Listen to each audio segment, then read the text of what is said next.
Good morning, my love. Right, we're into our last hour this morning here together. This is Gaydio Breakfast. I'm Dean McCulloch. And Joe McElderry's on the way. Going to be playing his new single as well. Now, I'm very, very excited to get this chap on the show today. He won the X Factor in 2009, beating Ollie Murs in the final. Since then, he's gone on to star in musicals. He's released 5 top 20 albums, 2 of them reaching a UK top 3. And he's sold over 2 million records worldwide. He is back, not that he's really gone anywhere, but he's got a sort of slightly different sound, a slightly different Joe McElderry. He's on the line. Good morning, Joe. Welcome to Gaydio. Hello, thanks for having us. Good morning. Good morning, good morning. So, are you an early riser? Do you get up early in the morning? Yeah, do you know what? I've been really good this kind of... Isn't it hilarious how we now talk about our lives in which lockdown? So, like, yeah. I've been really good in lockdown 3, but I wasn't in lockdown 2. Yeah, it's weird. It's like different sagas, isn't it? Like different series. Oh, God, it's like a book. Everyone's like a blooming book, isn't it? Yeah.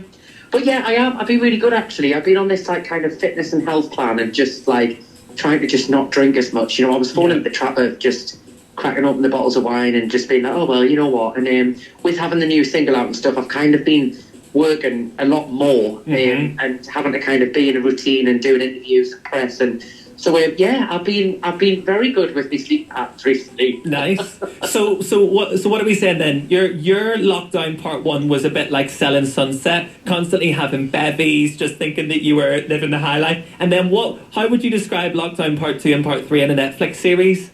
Right, so it's definitely selling sunset in the first one, and because we had that lovely weather, didn't we? We did. Yeah, I think lockdown 2 was probably a lot of carbohydrates and a lot of gin. Oh. And then I was thinking, actually, I need to sort myself out now because this is not good for me. In lockdown 3, I'm on the health journey. I'm on the journey to health and mindfulness and peacefulness. Hey, listen, there's nothing wrong with that. I gave up booze on the 1st of September and I feel so much better for it. But the mornings don't get much easier. I tell you what, waking up in the club. You have to get up a lot earlier than I do. Mine's like 8 o'clock. Do you know what I mean? Are you like 4 a.m? 5. Yes. Yeah, that's early. That's early. But then I get to come here and chat to you, so it's brilliant. Listen, Joe, it's great to have you here today, and I think a lot of our listeners won't have heard from you in a wee while. So it's been 11 years since you won the X Factor. Does it feel like 11 years? It does in some senses. I think, like, obviously, I was 18 on the show and I turned 30 this year, which is terrifying because it's like that's a huge chunk of your life, and I think it's quite an important chunk of your life, you know, in terms of growing up and maturing and everything. So it feels like a long time in the sense that I feel like a completely different person, but it's flown by. It's gone so quick.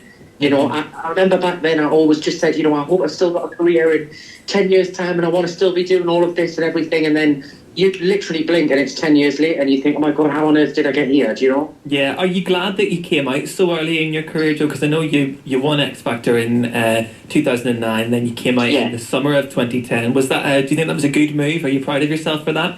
Yeah, well, the thing is, like, I came out to meet family and friends at the same time, you know, like I came out with my family and friends.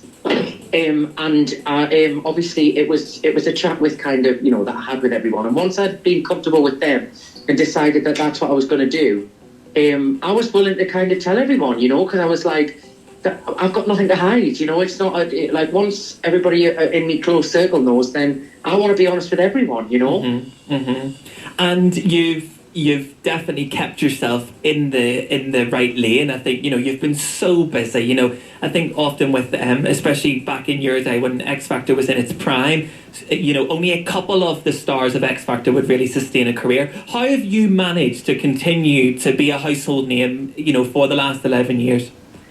Well, I don't think it's like, I really don't think it's a conscious thing. I think you just like, I mean, you know what it's like. It's probably the same in your world of work as well. You know, we all work in a kind of fast-changing, fast-paced, ever-changing industry, and it can be very ruthless and brutal at times. And I think you just learn kind of how to bounce from one project to the next and kind of, you know, you learn to kind of navigate as you go through. And I think the more experienced you get, you almost get a good gut instinct about which avenues to kind of go down at which point. And like, I've been so lucky over the years. I've had so many different opportunities as well, which I think is one of the reasons why I'm still able to do what I do, because I've never kind of stayed on the same route. I've kind of gone off and done different things, or a different TV show, or released a different style album, and that's all I can say. And also, you know, like, I work hard, you know. I graft. Oh, she's a grafter. She's never off Zoom. We love a grafter. She's never off that Zoom. But you know, I enjoy it. I think as long as you enjoy it, you can kind of just. I don't know. I think if you've got a love for it and you've got a passion for it, and you want to kind of get your head down and work hard, then, you know, the rest is kind of, it's up to you, you know? Yeah, yeah. And is there anything, you know, these shows like Strictly, I'm a Celeb, you know, all those things, is there any of those that you've been desperate to get on, Joe, and just not managed to, or are you quite happy just with your X Factor journey? Well, obviously I did quite a few reality shows, like, in the first 3 years of my career, so, like, I think I did 3 within 3 years, or maybe 4 years. So, like, after that, I was like, right, okay, like, that's enough now. Making reality television, I need to stop for a little bit. As much as I love it, but now, when I see people on the likes of, like, Strictly doing the dancing and in the costumes, I think, you know, I would love to be dancing around that dance floor, or a bit of Tina Turner or Celine Dion. Oh, you know, yeah, get that spandex on. So, yeah, maybe that. We'll see. I'd love the answer to do that. Let's talk about the new single, Baby Had Your Fun. So am I right in saying that this is a slightly new era for Joe McElderry? What does that look like? Yeah, well, I mean, obviously, I've always kind of wrote and recorded since my Here's What I Believe album, and then, like, back end of, like, just before we kind of went into lockdown, I was looking to kind of get in the studio and do an album, and I'd already had quite a few tracks that I'd written and co-wrote with people.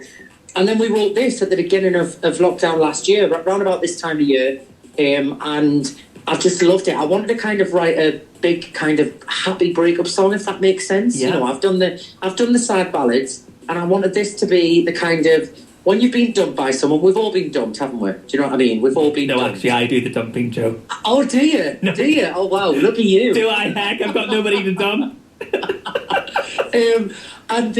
So, you know, you have that moment where you're being dumped and you're feeling sorry for yourself. You want to get the ice cream out and put the telly on and, like, binge watch all the sad films. And then you think, actually, no, I'm going to call my mates.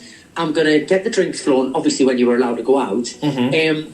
And I'm going to hit the dance floor and I'm going to dance away the sadness. Even though I feel bad, I'm going to go to the club and shake it out and dance it. So that's what this is. But it's definitely a new sound for me. It's kind of, I suppose it's where I'm at now in my career. You know, I'm a lot older. I turned 30 this year, and I'm just kind of making and doing things that I want to do, you know, and enjoying it. Yeah, I love this song. It's got such a nice beat behind it. Vicky on Twitter says, Joe, you're so busy right now. She's obviously been tuned into your concerts that you're doing every night. If you want to go and check these out, it's at Joe McElderry 91 on Twitter. He's got all of the info on there. And Karen's tune as well. She says, lovely to hear you on the radio. Can't wait for Gaydio to play Baby Had Your Fun. Joe, give us an intro here this morning. Keep grafting. Come back and see me soon. And thank you for this morning. Thank you so much. All right, this is Joe McElderry, and you're listening to Baby Had Your Fun on Gaydio. I hope you enjoy it.